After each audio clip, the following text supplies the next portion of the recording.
Welcome to Commonprophets. We have been suggesting that biblical Abraham, Quranic Ibrahim, and Hindu Ram were the same persons. This hypothesis is challenged by scholars who say that mere delineating the similarities or parallels is not sufficient. We should also look at the differences between the narratives. In this post, we shall discuss in detail the differences between the biblical and Hindu narratives of Ram. In doing this, we take the lead from the presidential address at the Society of Biblical Literature given by Professor Samuel Sandmill in 1961.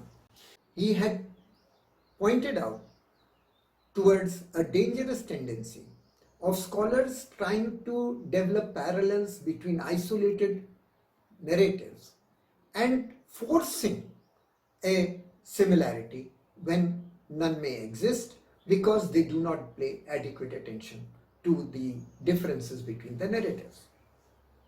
So let us begin. In the differences, there are two types of differences. First is where the biblical narratives says X and the Hindu narrative says Y, which are two different statements about the same event. There is another type of difference. In certain cases, we find that the biblical narrative is silent and the Hindu narrative tells of some event, or the Hindu narrative is silent and the biblical narrative tells of some event. Now, these silences are not contradictory. Take, for example, if two persons were writing the history of the Second World War. One historian talks about the landing at Normandy. Another historian talks about the Japanese attack on the Pearl Harbor. It does not mean that the two narratives are distinct. It only means that the two narratives are different aspects of the same larger frame. From this point of view, we have to distinguish between the differences which are due to silences and differences which are contradictory. So let us begin. The biblical story says that Abraham had two brothers, and one of his brothers, Nahor, had a son named Lot. The biblical story of Abraham revolves around these four persons. That is Abraham, his two brothers, and one nephew named Lot. The Hindu story also revolves around four persons, but all the four are brothers. That is, Abraham had three brothers. So the distinction is there, but it is not critical to the story. The second similarity is that the Bible tells of Terah having migrated from a place called Ur Chaldea to Haran, and then onwards Abraham goes to a place named Ai in Canaan. In comparison, the Hindu story does not tell of Dasharatha, who is the father of Abraham, migrating. But it does say that Abraham's ancestors lived at a place called Ikshumati. So if his ancestors lived at a place called Ikshumati, then there would have taken a migration from Ukshumati to Ayodhya at some time, although that time is not specified. The parallel, therefore, is that both the narratives tell of a migration from Ur Chaldea or Ikshumati to Ai or Ayodhya, although the timing of the migration is different. Once again, the parallel is there and the distinction is not critical as to when the migration takes place. The third point is that the Bible speaks of Abraham and his family as herdsmen, very often powerful herdsmen. But the Hindu narrative tells of them being kings. Once again, this is a difference, but it is not critical to the narrative. Now we come to an important silence. The Ramayana, which records the doings of Lord Ram, tells of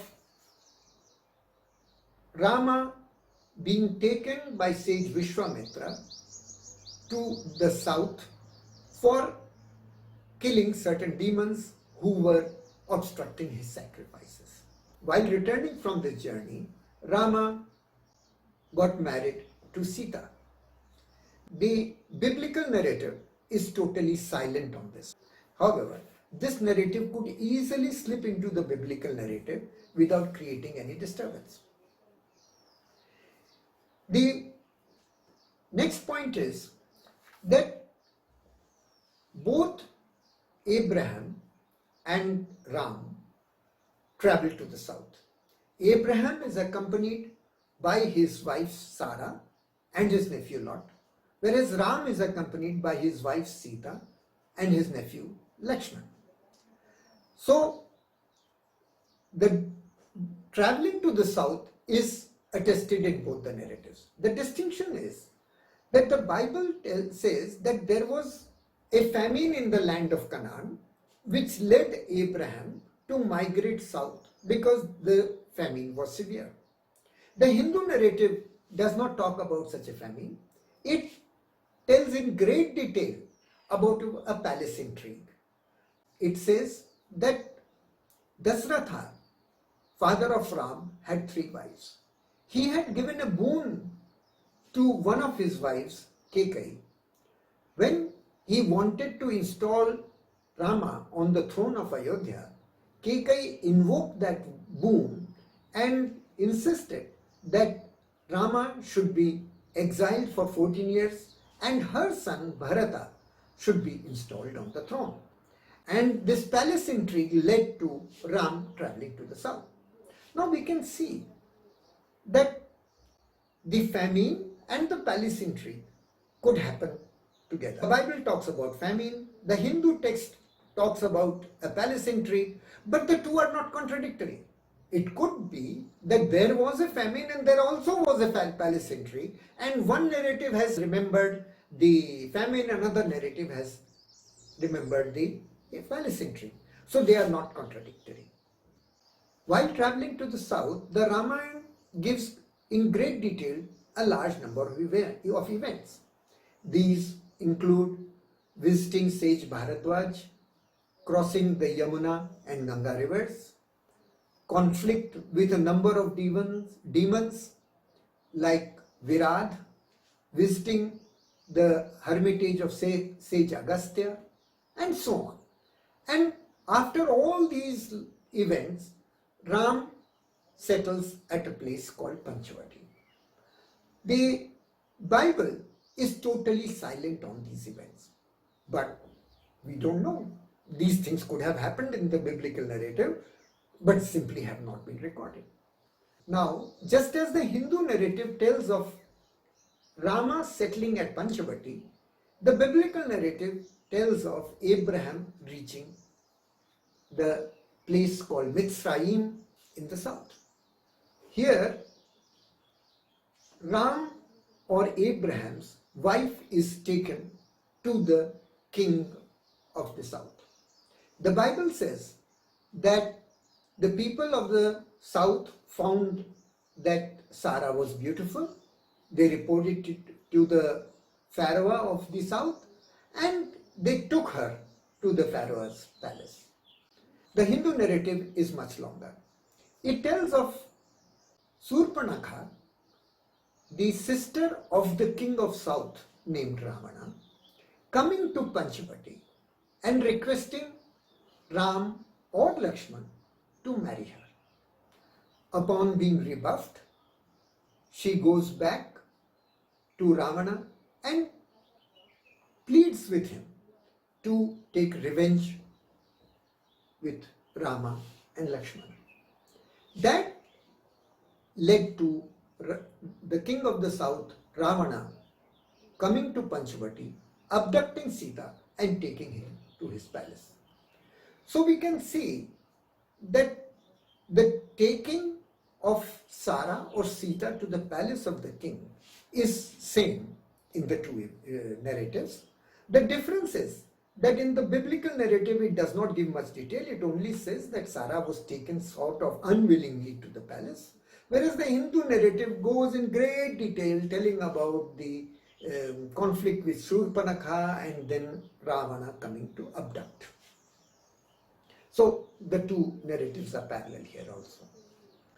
A very interesting event that happens in the south is that Abraham tells Sarah to speak to the people of the south, saying that she was his sister and not his wife. He thought that if Sarah said that she was his wife, then people of the south may kill him and in order to take Sarah. Therefore, Sarah said that she was his sister, and the people of the south took her to the king of the Pharaoh. Now, Abraham says one more thing later. He says that Sarah was the daughter of his father, but not of his mother. So, she was his sister and became his wife. Now, the Hindu narrative gives some indications of a similar circumstance. The mainstream Hindu texts do not tell about this event, but the Malayan legend of Ram has a very interesting incident. It says that Dashratha had once visited Lanka, and while Ravana had gone to be with his first wife, Dashratha slipped in and cohabited with his wife Mandodari, and the daughter of that union was Sita. Now the Valmiki Ramayana confirms that Sita was born in Lanka. So here the Malayan legend and Valmiki Ramayana are together. That Sita was born in Lanka. The Valmiki Ramayana is silent, but the Malayan legend says that she was daughter of Dashratha, father of Ram. Then Valmiki Ramayana says that Sita was thrown into the sea and she was picked up by King Janaka and later on married Ram. Now if we put the two things together, both the narratives therefore say that Sita could be the daughter of Tera or Dashratha from Mandodari, who was born in Lanka, and therefore the two narratives become parallel. Another very interesting part is that while Sarah was taken to the Pharaoh's palace, King James version of the Bible says that the king did not touch her. While returning Sarah to Abraham, the Pharaoh said that you should have told me that she was your wife because I might have touched her, which indicates that he had not touched her. The Ramayana also confirms that although Raman had taken Sita to his palace, he had not touched her. So both the narratives are parallel, that Sita or Sarah had not been touched by Ravana or the Pharaoh.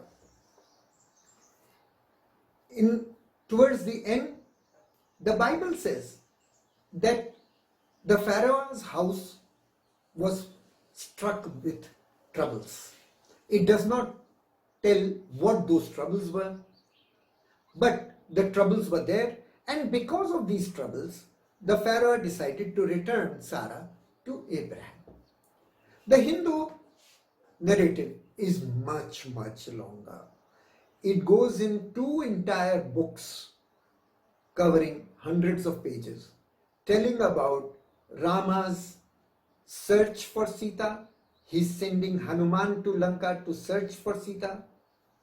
Then Rama crossing the sea, attacking Lanka, killing Ravana, and then retrieving his wife Sita. But this long story of the Ramayana slips in very smoothly into the Bible. The mention in the Bible that the Pharaoh was struck with troubles could be parallel to this long story given by Ramayana about Rama having made a war on Lanka. A distinction, of course, is that in the Bible, Rama does not kill the Pharaoh, whereas in the Hindu text, Rama kills Ravana. Now, after Sarah or Sita was returned to Abraham or Rama, he returns to his place of origin, which is Ai in the Bible and Ayodhya in the Hindu text. Once again, the Bible tells of this travel in a single verse, whereas the Hindu text gives a long description about his travel on the Pushpak vehicle. Whether this was a ship or an airplane, we do not know, but there is a long description which is absent from the Bible. Taking whole picture into account, what we find is that there are major problems with silences. The first silence in the Bible is about Rama's travel to the south with Vishwamitra. The second silence is about Rama's confrontation with demons like Virad during his travel to the south. The third silence is regarding the long effort made by Ram to attack Lanka. And the fourth silence is about the return on the Pushpak vehicle. But these four silences smoothly slip into the biblical narrative, and they are not in any way contradictory. The points of distinction between the two narratives are very small. The first distinction is that the Bible talks about two brothers and one nephew, whereas the Hindu narrative talks about three brothers. The second distinction is that the Bible talks about Abraham being a herdsman, whereas the Hindu narrative talks about him being a king. The third distinction is that the Bible talks about Abraham traveling to the south because of a famine. Hindu narrative talks about his traveling to the south because of a palace intrigue. The next distinction is that in the south, the Pharaoh is not killed by Abraham, but Ravana is killed by Ravana. These distinctions do not destabilize the overall story. Therefore, we should seriously think that whether these parallels that we see in two totally different texts could be because of the memories of the same events.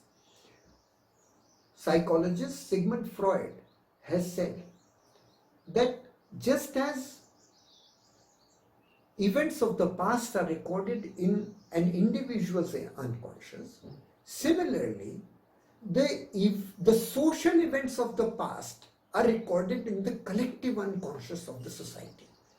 It is possible that there was one series of events, part of which was remembered by the biblical stream and another part was remembered by the Hindu stream.